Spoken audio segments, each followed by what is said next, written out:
Hello students, we have completed the exercise of lesson 1 and now it is the turn to study this poem Looking Glass River. Looking Glass River. Let us see who wrote this poem. The poet's name is written here, Robert Louis Stevenson. Let us start about the poem, the explanation of this poem. See here. Smooth it glides upon its travel, here a wimple, there a gleam. Oh, the clean gravel, oh, the smooth stream. In first stanza, the poet is telling about the river water. He says that how smoothly it flows. देखिए बेटा, smooth it glides upon its travel. Glides means बेटा to slip. Slip करता हुआ चलता है, ठीक है ना. स्मूथ इतना चिकना है, इतना फिसलता हुआ चलता है. कब? अपॉन इट्स ट्रेवल, जब पानी प्रवाहित होता है, जब नदी चलती रहती है तो इसका पानी जो इतना स्मूथ है कि आराम से फिसलता हुआ चलता रहता है. Here a wimple, there a gleam. Here a wimple, और नदी में जहाँ कहीं कहीं एक विम्पल यानी बेंट आ जाता है, मोड़ आ जाता है, वहाँ पे कैसा लगता है? There a gleam. It seems that the sun rays are shining. लगता है जैसे कि सूर्य की किरणें वहाँ पे चमक रही हैं. यानी जहाँ पे मोड़ है वहाँ पे जो है कुछ अजीब सा उसमें शाइनिंग आ जाती है, ठीक ना. ओ द क्लीन ग्रेवल. ग्रेवल का मतलब बेटा स्मॉल स्टोन्स. कह रहा है वो लेखक कि नदी का पानी इतना साफ है, इतना ट्रांसपेरेंट है कि उसके अंदर ग्रेवल यानी स्मॉल स्टोन्स वो भी साफ साफ दिख रहा है, ठीक ना. ओ द स्मूथ स्टीम. अरे कितनी जो है मतलब सुंदर ये स्टीम चल रही है, नदी की स्टीम कितनी बढ़िया स्मूथली चल रही है. चलिए आगे देखते हैं क्या. Second stanza. Sailing blossoms, silver fishes, paven pools as clear as air, how a child wishes to live down there. कह रहा है बेटा सेलिंग ब्लॉसम्स यानी तैरते हुए, ब्लॉसम्स माने फूल, इस पे तैरते हुए फूल दिख रहे हैं. सिल्वर फिशेस, और जो मछलियाँ कैसी दिख रही हैं वो सिल्वर कलर की दिख रही हैं. Silver coloured fishes are appearing. इस पे जो है तैरते हुए फूल दिख रहे हैं नदी में, और सिल्वर कलर की जो मछलियाँ दिखाई पड़ रही हैं. ये कह रहा पेवन पूल्स. पेवन पूल्स का मतलब बेटा the smooth and clear water. Paven pools का मतलब the smooth and clear water. नदी का पानी इतना साफ है, इतना चिकना है, इतना ट्रांसपेरेंट है, एज क्लियर एज एयर, जैसे कि हवा ट्रांसपेरेंट है, साफ है, हवा के आर पार देखा जा सकता है. ठीक उसी तरह से उस नदी के पानी को भी लेखक कह रहा है, ठीक ना. पेवन पूल्स इतना ट्रांसपेरेंट है, एज क्लियर एज एयर, जैसे कि एकदम हवा. हाउ ए चाइल्ड विशेस, कोई भी बच्चा जो है विश करता है टू लिव डाउन दियर, कि मैं भी वहाँ जाऊँ, वहीं रहूँ. नदी के पानी को देख करके, ट्रांसपेरेंट देख करके बच्चे के मन में इच्छा होती है कि मैं भी उसी के अंदर जाके रहूँ. Third stanza. We can see our coloured faces floating on the shaken pool, down in cool places, dim and very cool. कह रहा है बेटा लेखक, यानी कवि कह रहा है we can see our coloured faces. हम आप पानी में you can see your own reflection in the water, you know it very well है. और कब? जबकि floating on the shaken pool. Shaken pool का मतलब जब पानी जो है उसका शेक हो रहा हो, यानी हिल रहा हो, फ्लोटिंग तैर रहा हो, ठीक ना. पानी जो तैर रहा है ऊपर, यदि हिलने लगे तो क्या होगा? We can see our coloured faces. तो उस पर कई तरह की जो तरंगें बनती हैं, उसमें हमें अपने चेहरे कई रंगों के दिखाई पड़ते हैं. कवि कह रहा है कि जब कभी जो है नदी का पानी ऊपर हिलने लगता है तो हमें जो अपना प्रतिबिंब है ना वो कई रंगों वाला दिखाई पड़ने लगता है, ऐसा लगता है. एकदम साफ है, एकदम स्थिर है, तब तो हम अपना फेस एकदम इजीली देख सकते हैं। लेकिन यदि उसमें कोई वेव्स आ गई, हिलने लगा पानी, तो हमारा चेहरा जो है कई तरह का दिखाई पड़ेगा, रंगीन दिखाई पड़ने लगता है, ठीक है ना। डाउन इन कूल प्लेसेस, बच्चे के मन में ही काम इच्छा होती है, डाउन मैं नीचे चला जाऊं, इन कूल प्लेसेस, उसके नीचे, नदी के नीचे जो कि एकदम ठंडा स्थान है, डीम एंड वेरी कूल, जहाँ पे कुछ अंधेरा है लेकिन बहुत ठंडा है, वेरी कूल, ठीक है। देख लीजिए फिर से, we can see our coloured faces floating on the shaken pool, नदी के ऊपर हिलते हुए पानी में हम अपने रंगीन चेहरों को देख सकते हैं। और बच्चों के मन में एक कामना आती है, down in cool places dim and very cool, कि नदी के नीचे हम जाएं जहाँ पे कुछ हल्का अंधेरा है लेकिन बहुत ठंडा है, ठीक ना।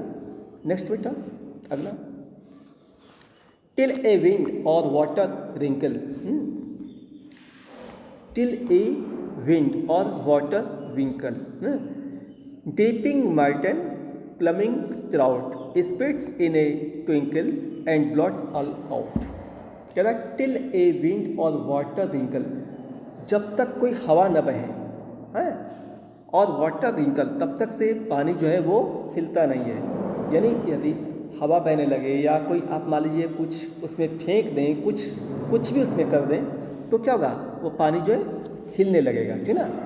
और उसमें dipping martin plumping trout, dipping martin का मतलब होता है a small wild animal which dipping in the water, यानी एक ऐसा जानवर जो कि बार बार जो है नदी के पानी में गोते लगा रहा हो, है, जो उसमें गोते लगा रहा है, एक ऐसा जानवर जो बार बार नदी के पानी में गोते लगा रहा हो। एंड प्लमिंग ट्राउट, प्लमिंग ट्राउट मतलब बेटा एक टाइप ऑफ हेल्दी फिश, एक मतलब बहुत बड़ी मछली है, विच स्विम्स इन द वाटर, जो कि नदी के पानी में तैरती है, उसको कह रहा है।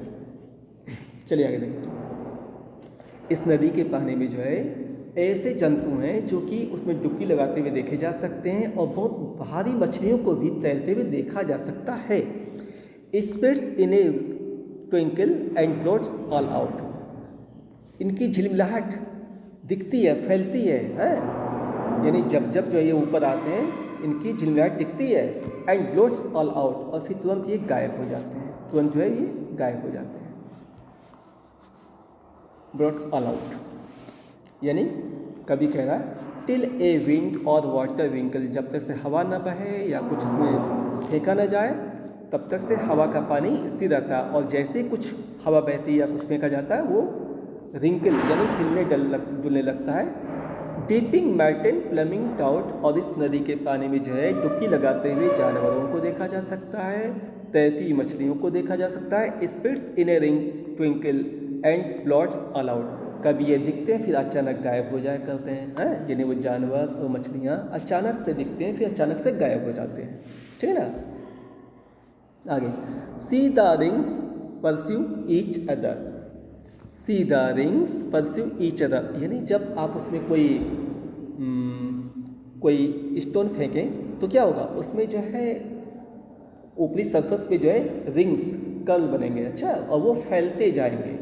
तो वही कह रहा है see the rings pursue each other, all below grows black at night just as if mother had blown out the light. कह रहा कि जब पानी में कोई पत्थर फेंका जाए, मतलब यानी आप कल्पना कीजिए जब कोई पत्थर फेंका जाए या कुछ भी किया जाए तो उसमें जो रिंग्स बनने लगती हैं, और वो रिंग्स एक नहीं कई तो बनती हैं।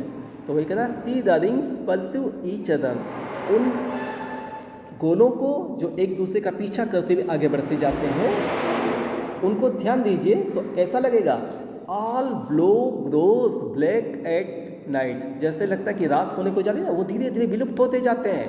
ऐसा लगता है जैसे just as if mother had blown out the light, जैसे रात होने पे मम्मी सारी लाइटें बुझा देती हैं, वैसा ही लगता है कि वो जो रिंग बन रहे हैं एक दूसरे के बाद वो धीरे धीरे धीरे धीरे आगे जाके एकदम से डिसअपियर्ड हो जा रहे हैं, ठीक ना।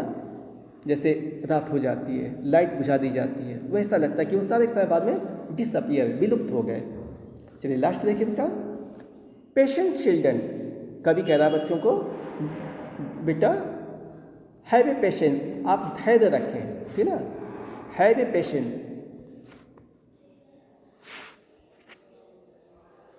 हैव ए पेशेंस, आप धैर्य रखें। कह रहा है patience children, just a minute, बेटा कुछ मिनट के लिए, कुछ पल के लिए आप धैर्य रखो। See the spreading circles die, और ये जो सर्कल्स बन रहे हैं ना, जो रिंग छल्ले जैसे हैं, उनको फैलते हुए देखो। और डाई, उनको, डाई का मतलब मरना होता है, लेकिन फिर डाई मरना नहीं है, टू बी डिसअपियर्ड।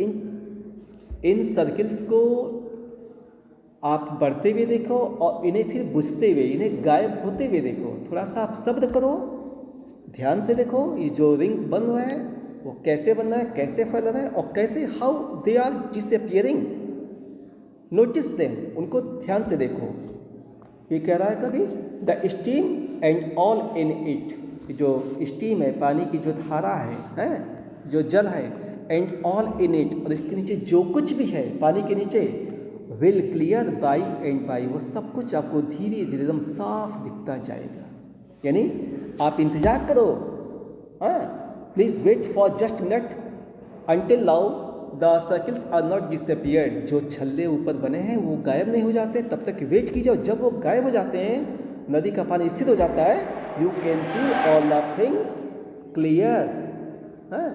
नदी के पानी के अंदर जो कुछ भी चीज़ें उनको साफ साफ देख सकते हैं। So clear, so transparent the water is of that river, उस नदी का पानी इतना ट्रांसपेरेंट है। ठीक है बेटा, तो ये रही आपकी point. Say it once more rapidly please. Smooth it glides upon its table, here a wimple, there a gleam, O the clean gravel, O the smooth stream. कभी कहता बेटा कि नदी जब प्रवाहित होती है तो इसमें शाइनिंग आती है, और ये अपने रास्ते भर एकदम स्मूथली स्लिप करती हुई चलती जाती है। जहाँ कहीं इसमें विम्पल मोड़ आते हैं, वहाँ पे अजीब सी एक सूर्य की किरणें चमकती हुई दिखाई पड़ती हैं। O the clean gravel, O the smooth stream, कि हे चमकते हुए स्मॉल स्टोन्स, और ये पानी की जो है चिकनी और साफ़ सुथरी जलधारा, कितना अच्छा लग रहा है। सेलिंग ब्लिसम्स सिल्वर फिशेस, इस पे तैरते हुए फूल दिख रहे हैं, सिल्वर कलर की मछलियाँ दिख रही हैं। Paven pools as clear as air, और जो नदी का पानी है उतना साफ है, उतना ट्रांसपेरेंट है जैसे कि कोई हवा हो। How a child wishes to live down there, इसलिए कोई भी बच्चा उसके नीचे रहने की कामना कर सकता है, इतना अच्छा ट्रांसपेरेंट लग रहा है।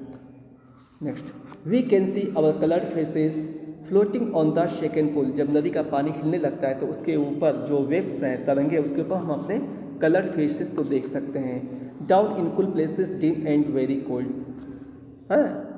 डिम एंड वेरी कूल, जो उसके नीचे का स्थान है वो इतना जो है मतलब ठंडा है और कुछ हल्का प्रकाश वाला है कि वहाँ रहने की इच्छा होती है। Till a wind or water wrinkle, dipping martin, plumping trout, spreads in a twinkle and blots all out, यानी जब तक से नदी में कोई मतलब हवा नदी के ऊपर कोई हवा का प्रभाव ना हो या उसमें कुछ फेंका ना जाए, तब तक से वो शांत रहता है। और इसमें आप डीपिंग करते हुए जानवरों को, गोता लगाते हुए जानवरों को देख सकते हैं। प्लमिंग ट्राउट, तैरती मछलियों को देख सकते हैं, बड़ी बड़ी मछलियों को देख सकते हैं। स्पेट्स इन ए ट्विंकल, ये अपनी झलक दिखाते हैं। एंड ब्लॉट्स ऑल आउट, तो फिर अचानक वो डिसअपियर, गायब हो जाते हैं। See the rings pursue each other, all below grows black at night, just as if mother had blown out the light.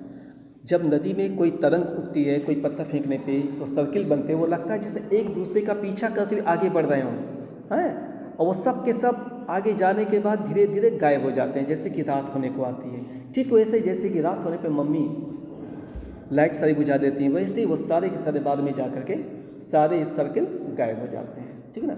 फिर कह रहा है लास्ट में, patience children, just a minute, see the spreading circles die, the steam and all in it will clear by and by. बेटा उन waves को जो उठी हैं उनको शांत होने दो, तब तक से धैर्य रखो, और इसके बाद तुम्हें इसके अंदर जो भी चीज़ें वो सारी की सारी क्लियर बाई एंड बाई, धीरे धीरे सारी की सारी चीज़ें क्लियर दिखाई पड़ने लगेंगी। ठीक है, दैट्स ऑल, थैंक यू।